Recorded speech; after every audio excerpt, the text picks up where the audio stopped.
Hello students, आज हम exercise 5.2 का क्वेश्चन नंबर 12 सोल्व करेंगे। तो सबसे पहले इसके स्टेटमेंट को समझ लेते हैं। तो स्टूडेंट इस स्टेटमेंट है 2 APs have the same common difference. आपको 2 AP दी गई हैं जिनमें जो कॉमन डिफरेंस है दोनों का क्या है, सेम है। The difference between their 100 term is 100। जो उनकी 100वीं टर्म है उसका डिफरेंस आपका कितना है, दोनों की जो 100वीं टर्म निकालेंगे आप 100 टर्म निकालेंगे उसका डिफरेंस कितना है स्टूडेंट, 100 है। What is the difference between their 1000 term. तो उसकी जो 1000वीं टर्म होगी दोनों की, उसके बीच में डिफरेंस कितना होगा। तो स्टूडेंट इसको हम एक छोटे से एग्जांपल से समझ लेते हैं कि मान लीजिए आपको 2 AP दी गई हैं, तो यहाँ पे सेम डिफरेंस और डिफरेंस बिटवीन देयर 100 टर्म, इसका क्या मतलब है। तो मान लीजिए एक AP आपको दे रखी है एग्जाम्पल के लिए 3, 5, 7, 9, जो भी आप इस तरह से लिख के चलोगे इसको। तो मैंने इसको यहाँ पे 3, 5, 7, 9 से डिनोट कर दिया, डॉट डॉट डॉट।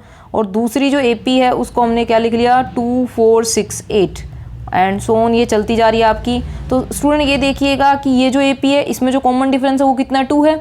और ये जो आपकी AP है इसका भी कॉमन डिफरेंस कितना आ रहा है, 2 आ रहा है। इसका मतलब इन दोनों जो AP की अगर हम बात करें तो डिफरेंस कैसा आता है, कॉमन डिफरेंस सेम है।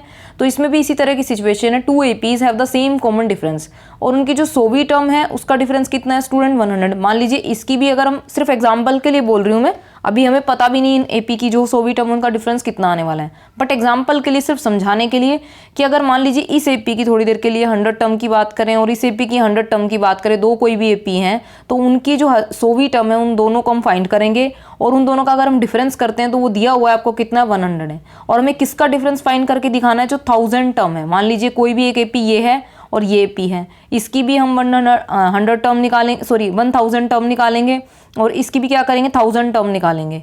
और उन दोनों का जो 1000वीं जो दोनों की टर्म होगी उन दोनों का भी जब डिफरेंस करेंगे, जो 1000 टर्म होगी उसका भी जब डिफरेंस करेंगे वो आपको फाइंड करके दिखाना है। सिर्फ आपको 100 टर्म का डिफरेंस दे रखा है दोनों की, अगर हम फाइंड करते हैं और उनका जो डिफरेंस है वो आपको 100 दिया हुआ है। तो स्टूडेंट ये तो हमने सिर्फ एग्जाम्पल के लिए यहाँ पे लिख लिया। अब हमें क्या करना है, अपनी जो AP हैं उनकी बात करनी है। सिर्फ समझने के लिए था कि अगर कॉमन डिफरेंस सेम हो तो AP किस तरह की दिखाई दे रही है, सिर्फ एग्जाम्पल के लिए कि कॉमन डिफरेंस की बात हो रही है या फिर जो आपकी 1000 टर्म है या 100 टर्म है उसके डिफरेंस की बात हो रही है, उसको किस तरीके से आपको समझना है। अब स्टूडेंट क्योंकि 2 AP हैं, डिफरेंस सेम है, तो आपको पता है फर्स्ट टर्म तो अलग अलग होगी। अगर क्योंकि फर्स्ट टर्म ही सेम हो गई, डिफरेंस भी सेम हो गया, तो एक ही AP होगी, 2 AP हो ही नहीं सकती। इसका मतलब क्या करना पड़ेगा हमें, एक तो समझने के लिए दोनों की डिफरेंस जो फर्स्ट टर्म है हमने क्या ले ली, अलग अलग ले ली। अगर मान लीजिए हम दोनों AP की फर्स्ट टर्म A ही ले लेते हैं तो क्या होता है, AP दोनों सेम ही हो जाती, समझ में भी नहीं आता, आपको कंफ्यूजन भी रहती। तो इसलिए हमने क्या किया, एक को A1 से डिनोट कर लिया, फर्स्ट AP की जो फर्स्ट टर्म है, और सेकेंड AP की जो फर्स्ट टर्म है उसको हमने किससे डिनोट कर लिया, A2 से, क्योंकि दोनों अलग अलग हैं और आपको कन्फ्यूजन ना हो इस बात के लिए भी हम अलग ले सकते हैं।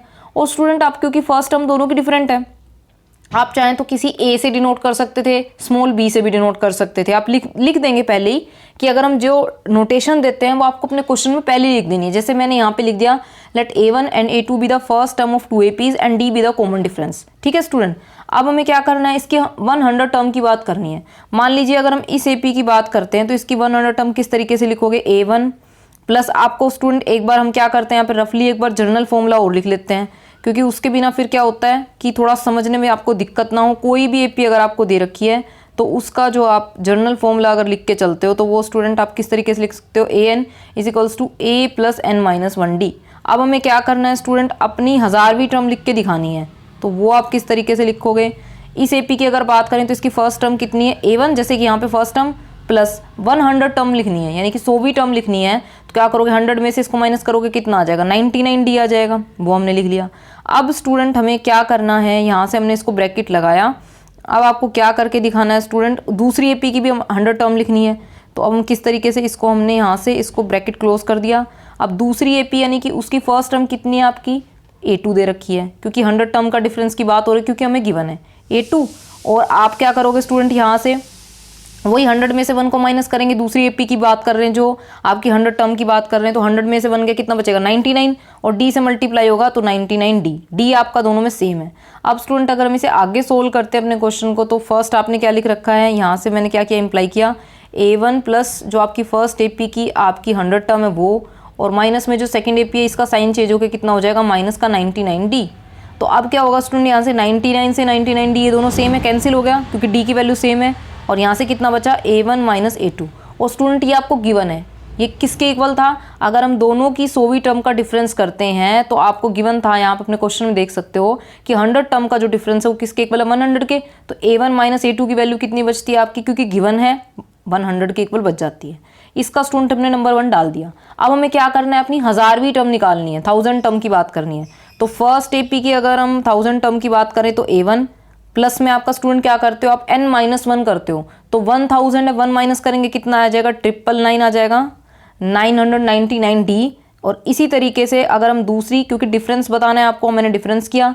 और दूसरी AP की अगर बात करें 1000 टर्म की तो a2 और सेम आपका वही 999D, डी आपका सेम है। अब स्टूडेंट इस डिफरेंस की अगर हम बात करते हैं, इम्प्लाई करते हैं, यहाँ तक आपका ये फर्स्ट इक्वेशन आ गई थी।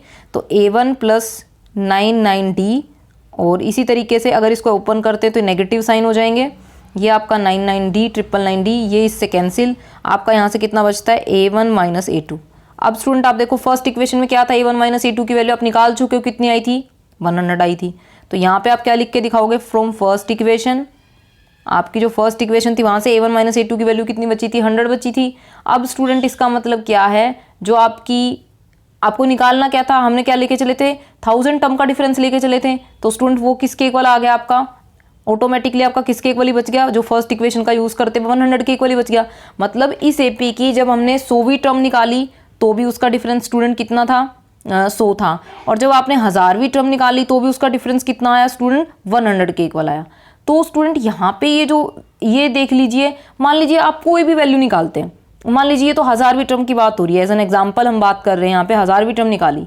मान लीजिए आप कोई भी वैल्यू निकालते हैं, यहाँ पे देखते हैं हम, जैसे इस क्वेश्चन को अगर हम ढंग से और समझना चाहते हैं, मान लीजिए यहाँ पे 100वीं टर्म थी या 1000वीं टर्म थी, मान लीजिए कोई 50वीं टर्म भी होती तो आपका यहाँ पे ये वैल्यू क्या होती?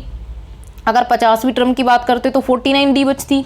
और यहाँ पे भी कितनी बचती स्टूडेंट? क्योंकि D की वैल्यू सेम है, 49D बचती। फिर से आप a1 माइनस a2 करते हैं, आपका किसके इक्वल आता स्टूडेंट? लास्ट में जैसे मैंने 1000वीं निकाली, अगर हम 50वीं भी निकालते ये वैल्यू तो फिर से आपकी कैंसिल हो जाती नेगेटिव साइन की वजह से। और फिर से क्या बचता? a1 माइनस a2 बचता। तो a1 माइनस a2 बचता किसके इक्वल? फिर से 100 के, क्योंकि आपको गिवन है। इसका मतलब अब इस AP की कोई भी टर्म निकालेंगे उसका डिफरेंस करेंगे, जैसे आपने 50वीं निकाली, दोनों की 50वीं टर्म का डिफरेंस करेंगे तो भी कितना आएगा स्टूडेंट? 100 के इक्वल ही आएगा। किसी भी टर्म को लेके चलेंगे, क्योंकि हमेशा क्या होगा, ये जो वैल्यू है, जैसे 99D आई, कोई और वैल्यू आती वो भी क्या होती? हमेशा कैंसिल होती। और आपको पता है फर्स्ट टर्म का दोनों का डिफरेंस हमेशा कितना है? 100 है। क्योंकि ये तो स्टूडेंट देखो सेम ही है। फर्स्ट टर्म अगर हम पहली वाली की और दूसरी वाली की बात करते हैं, ये हमेशा सेम ही रहेगा। अगर हमें a1 माइनस a2 की वैल्यू पता है, द डिफरेंस बिटवीन 1000 जो आपकी 100 टर्म है ये तो 100 ही है। और हमेशा क्या होगा? D की वैल्यू कैंसिल हो जाएगी, तो आपकी हमेशा क्या बचेगी? a1 माइनस a2 बचेगा। और वो आपको पता है, क्योंकि अगर आप एक टर्म की बात, जैसे यहाँ पे 100वीं टर्म आपने निकाल दी, इसी तरीके से अगर आप कोई और टर्म दी होती, जैसे यहाँ पे 1000 था, अब यहाँ पे कोई और वैल्यू आ जाती तो वो क्या होता? फिर से कैंसिल होती। 999D आ गया, कोई और वैल्यू आती, D दोनों में सेम होता है, नेगेटिव साइन की वजह से कैंसिल होती। उसके बाद आपका a1 माइनस a2 बचता। और फर्स्ट इक्वेशन से आपको पता है a1 माइनस a2 की वैल्यू 100 है, तो कोई और टर्म भी होती तो a1 माइनस a2 की वैल्यू फिर से 100 बचती। मतलब कोई और भी आप डिफरेंस निकालते, आप कोई भी एक टर्म का डिफरेंस आपसे पूछा जाता, 50वीं, 100वीं, 1000वीं या 20वीं, 30वीं, कोई भी 40वीं, कोई भी वैल्यू पूछी जाती, हमेशा आपका D कैंसिल होता और हमेशा आपका डिफरेंस कितना बचता स्टूडेंट? 100 बचता। लेकिन इस क्वेश्चन में हमसे आगे कुछ भी नहीं पूछा गया था कि क्या बचता, कितनी कौन सी टर्म से बचता, लेकिन सिर्फ समझने के लिए कि अगर आपका D सेम है तो हमेशा क्या होगा? D कैंसिल होगा। और फर्स्ट इक्वेशन का यूज़ करोगे तो हमेशा a1 माइनस a2 कितना बचेगा? 100 बचेगा। सिर्फ समझने के लिए मैंने आपको एग्जाम्पल के लिए यहाँ पे बोला। तो लेकिन क्वेश्चन में जितना पूछा गया आप एग्जाम में सिर्फ उतना ही आंसर करेंगे, क्योंकि आपसे 1000 टर्म का पूछा गया था, आपने वही आंसर करना है कि हाँ, जो अगर हम इसका डिफरेंस निकालते हैं तो लास्ट में हमारा आंसर कितना बचता है? 100 बचता है। आपको इतना ही आंसर करना है। स्टूडेंट मैंने काफ़ी क्लियर करते हुए इस क्वेश्चन को कराया है। अगर आपको फिर भी डाउट रहते हैं तो आप कमेंट सेक्शन में पूछ सकते हैं। आने वाली वीडियोज़ में मैं एक्सरसाइज 5.2 के क्वेश्चन को कंटिन्यू करूँगी। थैंक्स।